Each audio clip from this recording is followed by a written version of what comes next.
ডাঙৰি বৰপথাৰৰ কেন্দ্ৰীয় খ্ৰিং খ্ৰিং বাইথ মন্দিৰত ৰাজ্যৰ অন্যতম খিলঞ্জীয়া ভূমিপুত্ৰ জনগোষ্ঠী সোণোৱাল কছাৰীসকলৰ মূল আৰাধ্য দেৱতা খ্ৰিং খ্ৰিং বাইথৰ পূজা চাৰিদিনীয়াকৈ পালন।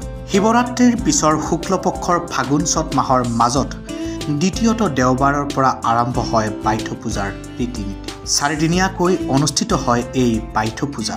ৰাজ্যৰ বিভিন্ন প্ৰান্তৰ সমান্তৰালকৈ তিনিচুকীয়া জিলাৰ এখন বৃহৎ সোণোৱাল কছাৰী গাঁও ঐতিহাসিক ডাঙৰিৰ বৰপথাৰস্থিত কেন্দ্ৰীয় খ্ৰিং খ্ৰিং বাইথ মন্দিৰত চাৰিদিনীয়া কাৰ্যসূচীৰে পালন কৰা হয় খ্ৰিং খ্ৰিং বাইথ পূজা।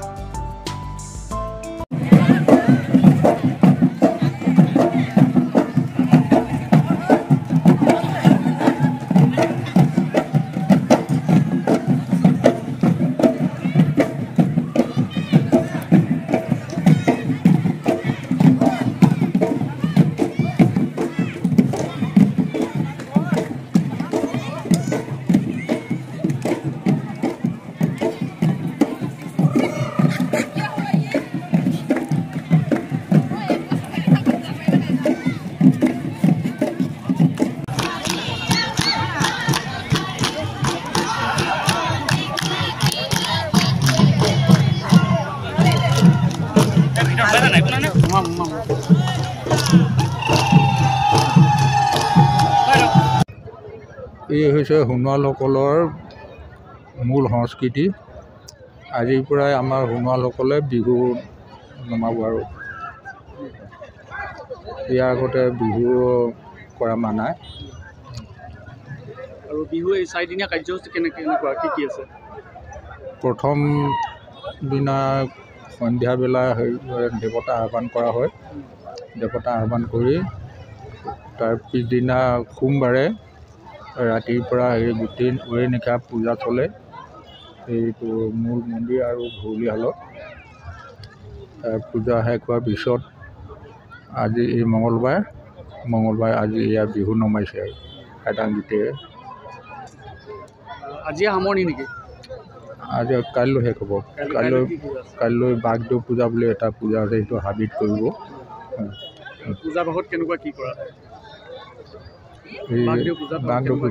বাগদেউ পূজাটো অলপ দীঘলীয়া হয়। এতিয়া হাবিৰ কাষত এইডোখৰ জেগা চফা কৰি লৈ তাতে ৰন্ধা বঢ়া যিখিনি কৰ্ম সেইখিনি কৰা হয়। তাৰপিছত অলপ হাবিৰ মাজত গছ এজোপাৰ তলত জেগা এটা চফা কৰি বাঘৰ আকৃতি এটা বনোৱা হয়। বাঘৰ আকৃতিৰ মুখতে বাঘ কুকুৰা বুলি কয়, সেই কুকুৰা এটা বলি দিয়া হয়। তাত ৰন্ধা বঢ়া কৰি পিছত তাত ৰাইজে মাধৱ পুৰুষৰ ৰস অলপ গ্ৰহণ কৰি আহি দিয়ে আৰু পূজা, সেইটোৱে বাঘ পূজা। পৰম্পৰা আমি কৰিছোঁ যে সেইটোত এই শিৱৰাত্ৰিৰ পিছৰ যিটো জোন, তাৰ শুক্লপক্ষৰ দ্বিতীয় সোমবাৰ প্ৰতি বছৰে তেনেকৈ পালন কৰা হৈছে। এই হৈছে আমাৰ এই বাইথ পূজা। বাইথ হৈছে 5টি আখৰ, পঞ্চভৌতিক সেৱা, মাটি পানী বায়ু আকাশ অগ্নি সকলো সমতা ৰক্ষা কৰিলেহে চাৰিমুঠি যে ৰক্ষা কৰিব পাৰি, সেই উদ্দেশ্যে এই পূজাটো কৰা হয়।